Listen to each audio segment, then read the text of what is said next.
Good evening. We've cheatingly... Sorry, I'll stop moving this. Is that better? We've just cheatingly watched episodes 2 and 3 of The Stones of Blood because we are loving The Stones of Blood. However, it's not all plain sailing. I need to take this as a little review of two halves because episode 2, like episode 1, is absolutely brilliant. The thing is, what I particularly enjoy about episode 2 is the fact that it evokes a lot of really top quality classic Tom, actually. There's something about Tom in this sort of...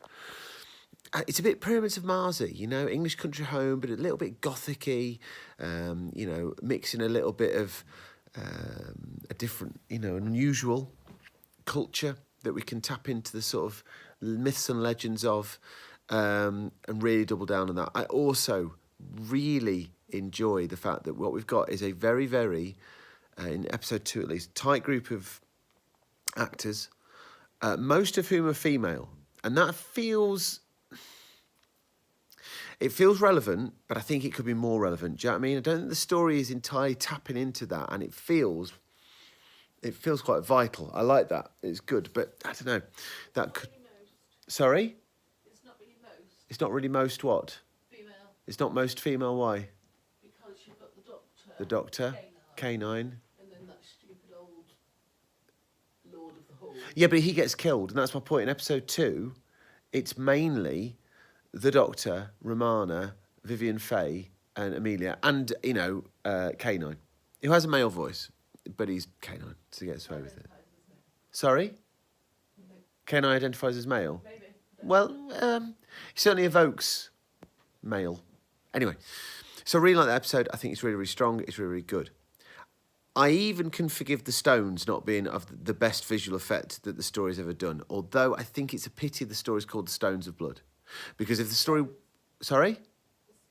The Scones of Blood. If it wasn't called The Scones of Blood, the lack of believability in the scones that light up would be passable. You could call this anything, and it doesn't need to be about the scones.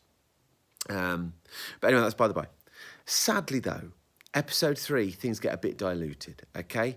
I'm all up for Doctor Who mashing two things together. So going from this druids and,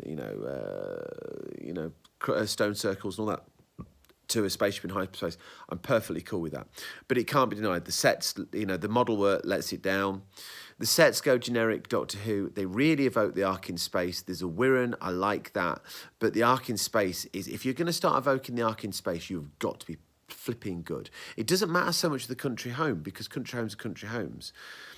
And then you get the Megara, whatever they're called, the justice machines that come out. Now, conceptually, I'm perfectly down with that. But this story has done just such a fine job of ramping up the tension, creepy yet very funny, like really, really proper funny. The stuff with the Doctor and K9 and Amelia is just really good. Some of the funniest dialogue that we've had in ages. Having said that, all of that can be put to one side. I'm not a big horror fan, as I may have mentioned before, but the stuff with the crows on top of the TARDIS is an obvious thing to do, you know, Nevermore and all that. But that bit with the two people being killed in the tent, the two campers, I'm sure I recognise that actress, by the way, that as bleak as anything in Doctor Who. Just to introduce two speaking roles, could have done anything with them, just to kill them off. You know, I think we can all make assumptions of what they're up to in the tent, having a lovely old time, dead. Very horror story, very English horror story, it feels like. Not, again, that I know horror particularly well. I'll happily stand corrected on that if anybody wants to. So look, I'm still going to proclaim, as long as, and I can't remember really, if the 4th episode, and you know, I think we know where the 4th episode's going, or at least I do, as long as it holds itself together just about, this is still going to go down as one of the best stories in a long time. Well, this Ribos operation, but you know what I mean. Pirate Planet wasn't bad.